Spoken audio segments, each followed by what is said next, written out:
O medo não é em si algo ruim, até porque o medo nos ajuda muitas vezes a ligar o sinal de alerta, né?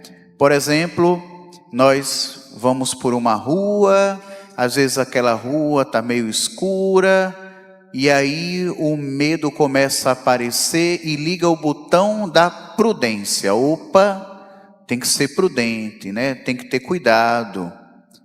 Ou também, em momentos da vida, há situações que a gente fica com medo. Por exemplo, quando vem o primeiro filho, ou o segundo filho, aí começa, meu Deus, como é que vai ser? Aí dá aquele friozinho na barriga, né? Porque nos alerta que algo muito grande está para acontecer. Ou os jovens, quando terminam o ensino médio, a educação básica, e aí vão decidir qual curso devem começar, vem também um certo friozinho na barriga, porque estão terminando uma etapa e iniciando uma outra. Então, o medo faz parte. Inclusive, às vezes temos medo de coisas bem banais. Por exemplo, no meu noviciado, isso em 2009, faz um tempinho, né? Eu lembro que um dia o Padre Américo, que passou por essa igreja, era o nosso mestre. E aí eu lembro que eu com mais 2 noviços estávamos aterrorizados, porque de longe nós víamos um vulto, uma coisa se mexendo, e a gente pensava que fosse, o nosso noviciado era no meio do mato, né? Alexandre também morou lá na colônia, e a gente pensava que era um bicho grande, que estava para entrar na casa. E nós, os 3, com medo, aterrorizados, chamamos o Padre Américo. Padre Américo, aquele senhorzinho corajoso, foi lá. Quando chegou lá, era um galho balançando com um saco que estava preso lá, e a gente, todo mundo com medo daquilo ali. Então, às vezes, o medo é tão grande que cria na nossa cabeça ilusões, e uma coisa que é pequena, a gente às vezes coloca numa proporção muito maior. Mas o medo é natural, faz parte do ser humano.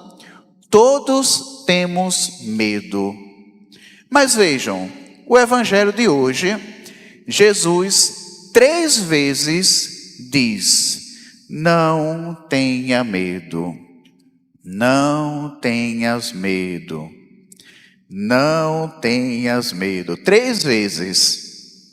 Então Jesus está negando esse sentimento, ou isso que é natural do ser humano? Não. Jesus está nos dando uma boa lição. Jesus não está negando o medo que é inerente ao ser humano. Ele está dizendo: olha, não devemos nos deixar dominar pelo medo, ser escravos do medo. E Jesus fala isso dentro de uma tradição que vem lá do Antigo Testamento. Deus, quando chama os seus escolhidos e escolhidas, sempre causa no coração de quem ele escolhe um certo medo. E Deus sempre diz: calma, não tenha medo. Por exemplo, quando Deus chama alguém para dizer: olha, você vai casar com a fulana ali. Ai meu Deus, vai chegando o dia do casamento, vai dando medo. Vocês são casados? São? Quanto tempo? Mas são casados, pronto. No dia que vocês resolveram se casar, bateu um medinho? Bateu, né? Mas vocês ultrapassaram o terreno do medo e se casaram, não foi? Se eles estivessem paralisados no medo, eles estariam casados? Não. Mesma coisa, cuidado, porque o medo pode nos paralisar. Ai, Senhor, eu não vou decidir, eu não vou para canto nenhum, porque eu tenho medo. E aí a gente fica aterrorizado e parado. Assim foi com os homens que foram escolhidos por Deus, com as mulheres que foram escolhidas por Deus. Ficaram com medo, mas não permaneceram no medo. Jeremias, que é apresentado na primeira leitura, é um exemplo. Jeremias foi chamado ainda jovem, bem jovem.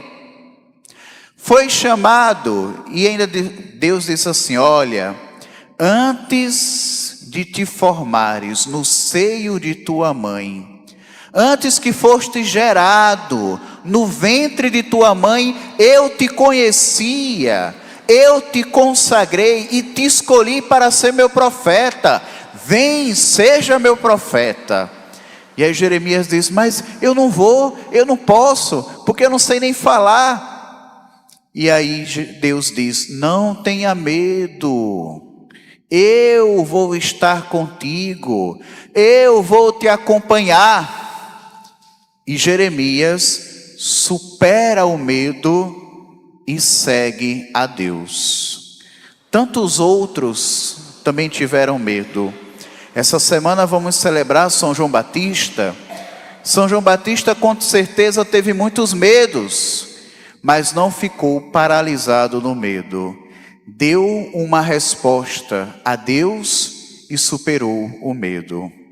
Irmãos e irmãs, a liturgia de hoje é um convite a não termos medo de proclamar a nossa fé, de viver o Evangelho, de fazer o que devemos fazer para que o reino de Deus aconteça entre nós. O convite de hoje do Evangelho é superarmos o medo e não ficarmos refém dele. Quantas vezes a gente fica com vergonha de falar do Evangelho na escola, na faculdade, no trabalho, porque a gente tem medo. Quantas vezes, às vezes perto da nossa casa, vizinho de nós, tem alguém que precisa da mensagem do Evangelho, mas a gente diz assim: não, eu não vou não, porque eu não vou me meter. Eu não vou não, porque eu não vou falar não. E a gente fica com medo. E o medo impede que Deus fale ao outro por meio da tua boca, por meio da tua vida. A você, meu irmão e minha irmã, a liturgia de hoje está dizendo: não tenha medo de levar o Evangelho aonde você está. Não tenha medo de falar da experiência de Deus em tua vida, não de forma impositiva, não de forma autoritária, arrogante, mas de forma amorosa. Dizer assim: olha, eu fui a uma missa ontem, escutei o Evangelho, você viu o Evangelho de ontem? Tão bonito. Olha, eu escutei a rádio Dom Bosco, lá eu escutei uma mensagem bonita, você conhece essa mensagem? Isso é levar a boa nova. Isso é, quantas vezes a gente gasta um tempo absurdo falando dos outros, levando coisa que não tem nada a ver, falando da vida do Neymar, falando, não está nem jogando, e fica falando mais dele do que até de Jesus, minha gente. Levar o Evangelho com a própria vida é não ter medo de falar de Jesus onde quer que estejamos. Então vamos deixar esse medo que não faz bem. Vamos viver o Evangelho no dia a dia com ousadia, com coragem, por palavras, atos e gestos, como tantos santos fizeram como São Luís Gonzaga fez e nos deixou o belo exemplo. Amém?